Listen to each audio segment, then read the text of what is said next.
नमस्कार दोस्तों, आज मैं आपको एक कहानी सुनाऊंगा। कहानी एक नमक हराम की। जी हाँ, एक ऐसा नमक हराम जिसने सत्ता के लिए और पैसे के लिए दोस्तों को धोखा दिया, साथियों को धोखा दिया, जनता को धोखा दिया, पूरे शहर को धोखा दिया, अपने गुरु को धोखा दिया। ऐसा कोई रिश्ता, ऐसा कोई संबंध इस व्यक्ति का बचा नहीं जिसको इसने ठगा ना हो। इस व्यक्ति के बारे में कहा जाता है कि ऐसा कोई सगा नहीं जिसको इसने ठगा नहीं। जी हाँ, नमक हराम।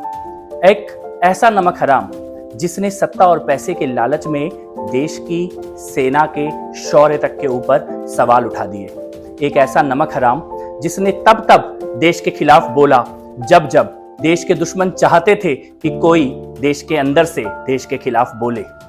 एक ऐसा नमक हराम जिसने सबसे पहले तो ये झूठ बोला कि वो इनकम टैक्स कमिश्नर था और बाद में ये तथ्य सामने आया कि वो कभी इनकम टैक्स कमिश्नर था ही नहीं।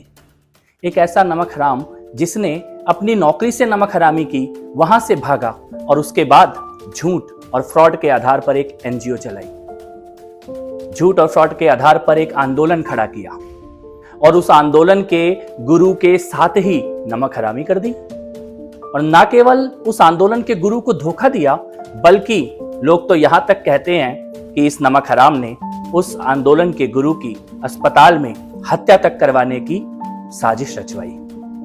एक ऐसा नमक हराम जिसके बारे में कहा जाता है कि चुनाव जीतने के लिए आंदोलन की सबसे पॉपुलर दलित महिला साथी की हत्या करवा दी और बाद में उस महिला साथी की जब मां इनके घर आई तो अपने घर से इसको धक्के देकर बाहर निकाल दिया। इस नमक हराम ने सबसे पहले कहा कि मैं पार्टी नहीं बनाऊंगा, पार्टी बनाई। फिर इस नमक हराम ने कहा कि मैं चुनाव नहीं लड़ूंगा, चुनाव भी लड़ा। फिर इस नमक हराम ने कहा कि मैं गाड़ी बंगला नहीं लूंगा और फिर एक ऐसा समय आया कि देश के सबसे अय्याश बंगले में यह नमक हराम रहने लगा। इस नमक हराम ने सत्ता के लिए ऐसा कोई छल, ऐसा कोई प्रपंच नहीं है जो ना किया हो। जिसके ऊपर इस नमक हराम ने आरोप लगाए, बाद में उन सब के तलवे चाटे, उन सब के जूतों में दाल पी। जिसको इसने कहा कि मैं इनसे लड़ने के लिए आया हूं, बाद में उन सब के हाथ मिला के खड़ा हो गया और देश से ही लड़ने लग गया, धर्म से ही लड़ने लग गया। इस नमक हराम की कहानी यहीं खत्म नहीं होती है। इसने टिकटों को बेचने का धंधा शुरू कर दिया। आंदोलन के और पार्टी के साथियों को सत्ता में आते ही एक एक करके चुन चुन के पीठ पर छुरा भोंकने लग गया, मारने लग गया, खत्म करने लग गया, बाहर करने लग गया। इस नमक हराम ने काले धन का, हवाला का एक ऐसा नेटवर्क खड़ा किया और शराब की दलाली के धंधे में कूद पड़ा।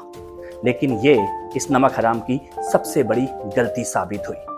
ये नमक हराम फंस गया। इसके दो सबसे मजबूत साथी जो शराब की दलाली में, हवाला में और काले धन में इसका साथ देते थे, वो पकड़े गए और जेल चले गए। अब इस नमक हराम को डर लग रहा है कि ये भी जेल जाएगा।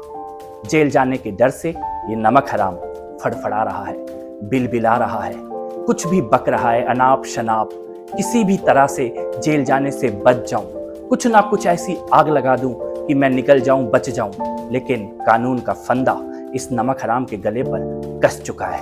अब ये बचने वाला नहीं है। क्या आप जानते हैं इस नमक हराम को? कौन है ये नमक हराम?